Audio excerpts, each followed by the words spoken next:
Wish you a very good morning dear students. मैं Surendra Kumar e learning Bhiwani channel पर आपका स्वागत करता हूं, अभिनंदन करता हूं। आज मैं उपस्थित हूं क्लास 10+2 की फ्लेमिंगो बुक की अगली पोएम लेकर। Name of the poem is keeping quiet, means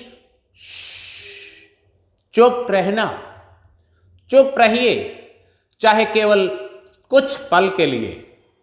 सभी एक्टिविटीज को रोक दीजिए, अपने आप को खंगालिए, अपने आप को इंट्रोस्पेक्ट कीजिए। हमारे बूढ़े बुजुर्ग भी कहा करते थे कि हमें शाम को सोने से पहले हमें हमारी दिन की हुई गतिविधियों पर एक बार विचार अवश्य करना चाहिए, ताकि उस विचार में हम ये सोच सकें कि हमने कुछ गलत तो नहीं किया, हम जो भी कुछ कर रहे हैं वो सही कर रहे हैं। उसी विषय को, उसी थीम को हाईलाइट करते हुए पैब्लो नेरुडा, एक बहुत ही फेमस पोएट, इस पोएम में हमारी प्रॉब्लम्स का सॉल्यूशन लेकर आए हैं। आइए इस पोएम को शुरू करने से पहले हम पैब्लो नेरुडा के बारे में थोड़ा सा जान लेते हैं। Pablo Neruda is a famous English poet. He was born in 1904 and died in 1973. And just before the 2 years of his death, he got the highest award, Nobel Prize for Literature in 1971.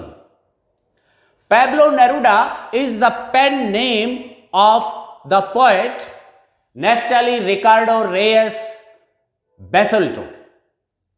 ये उनका पूरा नाम है, Naftali Ricardo Reyes बेसल्टो, और उनका pen name है, nick name है, जिससे वो लिखा करते थे पैब्लो नेरुडा। आपको अगर एग्जाम में पूछा जाए who is the poet of the poem keeping quiet, आप लिखेंगे Pablo Neruda, which is the pen name of Neftali Ricardo. He got Nobel Prize for Literature in 1971. He wrote in a variety of styles. He wrote historical epics, love poems, and anti-war poems. Anti-war, which is the need of the hour. इस पूरी दुनिया के लिए सबसे आवश्यक है anti war poem. सबसे ज्यादा महत्वपूर्ण है सेल्फ इंट्रोस्पेक्शन।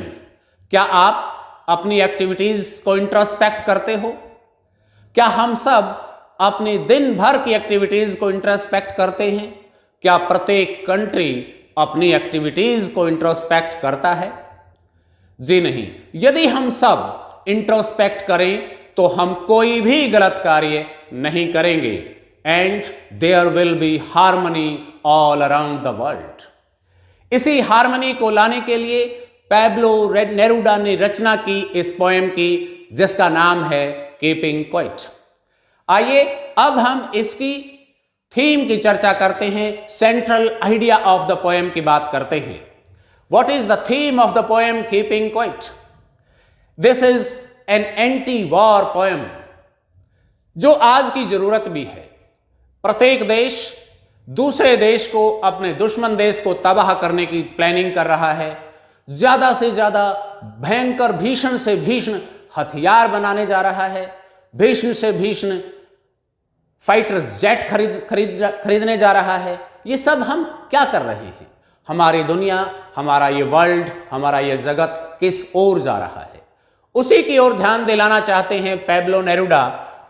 और वो कहते हैं, इस पोएम में वो बताना चाहते हैं what is the importance of self introspection, आत्म विश्लेषण। आप अपने बारे में सोचिए कि आखिर हम क्या कर रहे हैं, क्या हम जो भी कर रहे हैं वो सही है? Ill effects of war and rat race for competition and progress. एक ब्लाइंड रैट रेस है। प्रोग्रेस के लिए हम अपनी अगली पीढ़ियों की आवश्यकताओं को ध्यान में ना रखते हुए अधिक से अधिक डेवलपमेंट करने के लिए एक कंपटीशन में लगे हुए हैं, एक रैट रेस में लगे हुए हैं। उसी रैट रेस और उसी अंधाधुंध प्रोग्रेस को एक बार रुककर विचार करने का आग्रह कर रहे हैं Pablo Neruda through his poem keeping quiet. Sense of togetherness and brotherhood. Pablo Neruda बताना चाहते हैं कि टुगेदरनेस, पूरी दुनिया का एक ही प्लेटफॉर्म पर इकट्ठा होना, पीस के लिए कितना आवश्यक है। If we want peace we must have been together, we have to be together. हमें टुगेदर होना पड़ेगा, इकट्ठा होना पड़ेगा, और ब्रदरहुड की भावना, फीलिंग ऑफ ब्रदरहुड हमारे अंदर लानी होगी। वो कहते हैं बी साइलेंट, चुप हो जाइए चाहे कुछ पल के लिए, सोचिए अपनी एक्टिविटीज पर। वो ये नहीं कहते कि आप बिल्कुल चुप हो जाइए, काम बंद कर दीजिए, नो। वो कहते हैं कि मेरी इस बात को, इस कीपिंग क्वाइट की इस बात को टोटल इनएक्टिविटी ना माना जाए, because inactivity means death and activity means progress, activity means life. वो लाइफ की पैरवी करते हैं, लेकिन बीच बीच में वो कहना चाहते हैं कि अपने एक्टिविटीज को इंट्रोस्पेक्ट जरूर करते रहिए, कहीं हम इस दुनिया को डिस्ट्रैक्शन, विनाश की ओर तो नहीं ले जा रहे हैं। वो कहते हैं साइलेंस इज मस्ट, साइलेंस बहुत आवश्यक है, because silence is an exotic moment. एक एक्सोटिक मोमेंट लाती है silence. Silence is blissful, silence is a divine experience. वो मेडिटेशन की बात करते हैं, वो अपने आप पर अकेले बैठकर विचार करने की बात करते हैं। यदि हम अपनी एक्टिविटीज पर इस प्रकार से साइलेंट होकर, क्वाइट होकर विचार करें तो कभी भी हमसे कोई गलत काम नहीं होगा, because silence is very much important. It brings exotic moment, it brings blissfulness and it is a divine experience. आइए अब हम कुछ की पॉइंट्स की चर्चा करें, key points of the poem keeping Quiet. इसकी पहली दो लाइन क्या कहती हैं, बहुत ही इंपॉर्टेंट है। Now we will count to 12, 1 2 3 4 5 6 7 8 9 10 11 12। Now we will count to 12 and we will all keep still. आइए हम 12 तक गिनती गिने और पूरी दुनिया उतने समय के लिए चुप हो जाए, शांत हो जाए, अपने सभी एक्टिविटीज को सस्पेंड कर दे और अपनी की हुई एक्टिविटीज पर अपने आप के बारे में आत्मविश्लेषण अवश्य करें। वो कहते हैं now we will count to 12, आओ अब हम 12 तक काउंटिंग करें, and we will all keep still, और पूरी दुनिया के हम सब लोग एक बार चुप हो जाएं, अपने काम को सस्पेंड कर दें और हम विचार करें अपने किए हुए कामों या फिर प्लानिंग्स पर। Self introspection is the key feature of this poem. Self introspection, आपको ये वर्ड, ये फ्रेज इस पोएम में बार बार मिलेगा, इसके क्वेश्चन आंसर्स में बार बार मिलेगा। Self introspection is the key point, is the central idea of this poem. Feeling of universal harmony, because self introspection brings feelings of universal harmony. वसुधैव कुटुंबकम। अगर हम पूरे वसुधा को, पूरे दुनिया को, पूरे जगत को एक परिवार माने और उस परिवार की भलाई के लिए कुछ पल के लिए रुकें और सोचें, विचार करें। आइए इस घड़ी की ओर देखते हैं। एक दिन के आधे समय में 12 घंटे होते हैं। There are 12 hours. This counting up to 12 refers to 12 hours of the clock. हम 24 घंटे काम करते रहते हैं। ये जो 12 आवर्स ऑफ द क्लॉक हैं, हम काम करते रहते हैं 12 hours of the clock. This counting up to 12 might refer to 12 months of the year. ये वर्ष के 12 महीने को भी इंगित करती हैं और ये 12 ज़ोडिएक साइंस को भी रेफर करती हैं, सिंबॉलिक हैं। लेकिन आपने देखा होगा कि 12 आवर्स में एक बार ये हमारे जो क्लॉक के तीनों हैंड्स हैं, second hand, minute hand and hour hand, ये भी एक साथ इकट्ठे हो जाते हैं। They are also together once in 12 hours. इसीलिए हम भी आइए एक बार 12 आवर्स में या 1 डे में इकट्ठे हो जाएं। Let us be together, think over our activities, think over our plannings and then move ahead. Pablo Neruda एक सस्टेनेबल डेवलपमेंट की बात करते हैं। वो कहते हैं कि डेवलपमेंट होना चाहिए लेकिन सस्टेनेबल होना चाहिए। ऐसा नहीं कि हम हमारे रिसोर्सेज को तबाह कर दें, हम वॉर्स को इनविटेशन दें। इसके पक्ष में पैब्लो नेरूडा नहीं है। कोई भी पोएम केवल मनोरंजन के लिए नहीं होती, उसमें बहुत सारी वैल्यूज भरी होती हैं और यह पोएम एक यूनिवर्सल पोएम है। आइए डिस्कस करें कुछ और की points and summary of the poem keeping quiet. Our poet Pablo Neruda चाहते हैं कि during the blissful moments when we can count up to 12, क्या होता है? Fisherman would not harm the whale. Fisherman जो हमेशा मछलियां पकड़ने का काम करता है, वो कम से कम उतने समय तक उन जानवरों को, उन क्रिएचर्स को, उन फिश को हार्म नहीं करेगा, नुकसान नहीं पहुंचाएगा। यद्यपि ये उसका एक प्रोफेशन है, फिर भी हम जाने अनजाने में एनिमल्स को, क्रिएचर्स को हार्म पहुंचाते ही हैं। कम से कम उतने समय के लिए हम विचार कर पाएंगे that we should not harm wild or aquatic animals. Salt gatherers. Salt gatherer is the symbol of common people, a common man. Salt gatherers would look at his hard hands. समुद्र के किनारे नमक इकट्ठा करते करते, उसके हाथों में वो काम करते करते, वो एक्टिविटीज करते करते उसके हाथों में जो छाले पड़ जाते हैं वो उनको देख सकता है। कम से कम अपने बारे में कुछ समय वो सोच सकता है, विचार कर सकता है। सेल्फ इंट्रोस्पेक्शन का उसे समय मिल जाता है। Preparation and plannings of Wars. जो भी कंट्री, जो भी नेशन किसी वॉर की प्रिपरेशन या प्लानिंग कर रहा है, कम से कम उस एक्सोटिक मोमेंट के लिए, उन कुछ पलों के लिए वो वार की प्रेपरेशन, वो वॉर्स की प्लानिंग्स रुक जाएंगी। And there will be peace all around, और चारों तरफ शांति ही होगी, विश्व शांति। ग्रीन वॉर्स रुक जाएंगे, अर्थात हम अपनी प्रोग्रेस के लिए, अपनी डेवलपमेंट के लिए जंगलों को काटते हैं, डिफॉरेस्टेशन करते हैं। इस प्रकार से कुछ समय के लिए हम अपनी नेचर को, अपने फॉरेस्ट को नुकसान पहुंचाने से बच जाएंगे। Wars with gas. वो कहते हैं कि जो एटॉमिक बॉम्ब्स बना रहे हैं, गैस से इस दुनिया को, अपने दुश्मनों को तबाह करने की तैयारी कर रहे हैं, वो लोग अपनी उस तैयारी को सस्पेंड कर पाएंगे, रोक देंगे। उन एटॉमिक बॉम्ब्स द्वारा किए जाने वाले डिस्ट्रक्शन के बारे में विचार कर पाएंगे। वॉर्स विद फायर, अर्थात केमिकल वॉर्स की तैयारी जो नेशन कर रहे हैं वो भी कुछ समय के लिए रुक जाएंगे, क्योंकि वो समझ पाएंगे that war brings only distraction, कि युद्ध केवल विनाश लाता है, उसके सिवाय कुछ नहीं।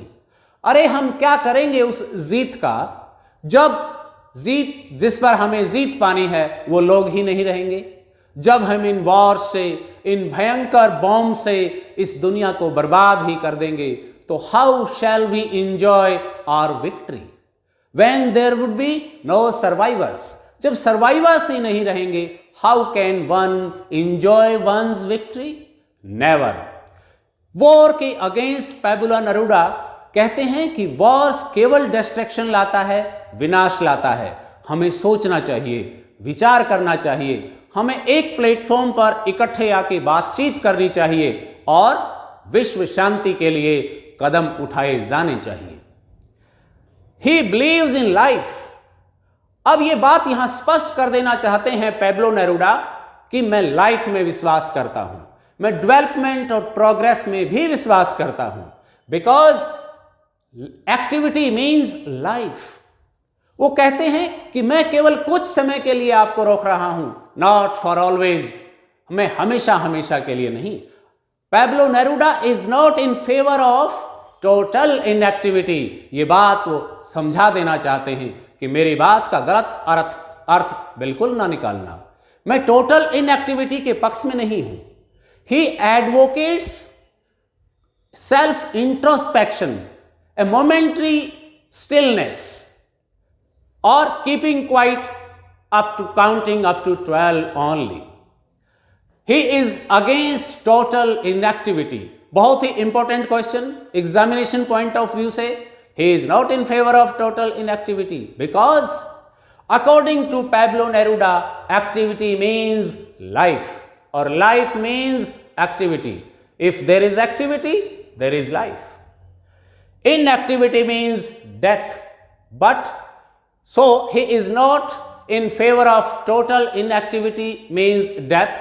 He is in favor of development and progress, but he is not in favor of blind rat race for development, competition and progress. He advocates sustainable development without harming living creatures, forests, environment, people, and by keeping the needs of future generation in mind. He teaches us a lesson. He says we should learn from nature. We can learn a lot from nature. And the mother earth is the biggest teacher. We can learn a lot. The mother earth is a great teacher. वो किस प्रकार से हमें शांत दिखाई देती है, चुपचाप दिखाई देती है, कोई शोर नहीं, कोई शराबा नहीं, और फिर भी जब सीड उसके नीचे जाता है तो धीरे धीरे वो सीड एक प्लांट के रूप में धरती माँ को हरा भरा बना देता है। यही तो प्रोग्रेस है। इसी प्रोग्रेस की बात कर रहे हैं कि हमें बिना किसी को हार्म पहुंचाए, बिना किसी को नुकसान पहुंचाए प्रोग्रेस करना चाहिए। हमें उसी के फेवर में रहना चाहिए। The mother earth is a great teacher. It looks calm and soothing, but it appears to be silent. बिल्कुल साइलेंट दिखाई देती है, but it is constantly active. लेकिन हमेशा वो सीड इस पृथ्वी के नीचे, इस धरती माँ के नीचे अपना काम चुपचाप करता रहता है, और एक विशाल पेड़ के रूप में वो पौधे इस पृथ्वी पर खड़े हो जाते हैं। एक्टिविटीज। अंत में पोएट पैब्लो नेरूडा आदमी को यह बता देना चाहता है कि हमें एक्टिविटीज को सस्पेंड नहीं करना है। हमें कुछ समय केवल एक्टिविटीज पर विचार करना है, और हमें यह डिसाइड करना है कि which activities should be done and which should not be. हमें कौन सी एक्टिविटीज करनी है और कौन सी नहीं। इस प्रकार से these are the key points of the poem keeping Quiet. आइए अब हम चर्चा करें summary of the poem keeping Quiet की। डियर स्टूडेंट्स, आइए अब हम डिस्कस करते हैं summary of the poem keeping Quiet. कोई भी ऐसे टाइप क्वेश्चन समरी या सेंट्रल आइडिया से रिलेटेड आपसे पूछा जाता है, तो आपको उसकी समरी लिखते समय पहली लाइन में केवल उस पोएम और उस पोएम के पोएट का नाम लिखना है। यह एक स्टैंडर्ड लाइन है। किसी भी क्वेश्चन का, ऐसे टाइप क्वेश्चन का आंसर देते समय आप ये लाइन अवश्य लिखें। यदि आपको प्रत्येक पोएम और उसके पोएट का नाम याद है, प्रत्येक स्टोरी और उसके राइटर का नाम याद है, तो आप किसी भी ऐसे टाइप क्वेश्चन की पहली 2 लाइन्स अवश्य लिख पाएंगे। जैसे द पोएम कीपिंग क्वाइट, इसको आप सिंगल इन्वर्टेड कोमास में क्लोज करके लिखें या फिर अंडरलाइन करें। Is written by the famous poet Pablo Neruda. ठीक उसी प्रकार से पोएट के नाम को भी आप कोमास में क्लोज करें या अंडरलाइन करें। यह लाइन प्रत्येक पोएम के आंसर में, प्रत्येक स्टोरी या लेसन के आंसर में लिखी जा सकती है। This is an anti-war poem. The poet invites people to come together for a short period of time and keep quiet for some time. He wants us to introspect ourselves. It will be a divine moment and an exotic experience. ये बहुत ही सुंदर पल होगा, बहुत एक दैवीय अनुभव होगा, a divine experience. Fishermen will not harm whales. There will be no preparation for wars and there will be no harm to the environment. This is the key feature of this poem. He calls us for self-introspection. He wants us not to suspend the activities forever because inactivity means death. He advocates momentary suspension of activities, not forever. He hopes a momentary introspection will bring peace and lead us to the right direction. So we should stop and think.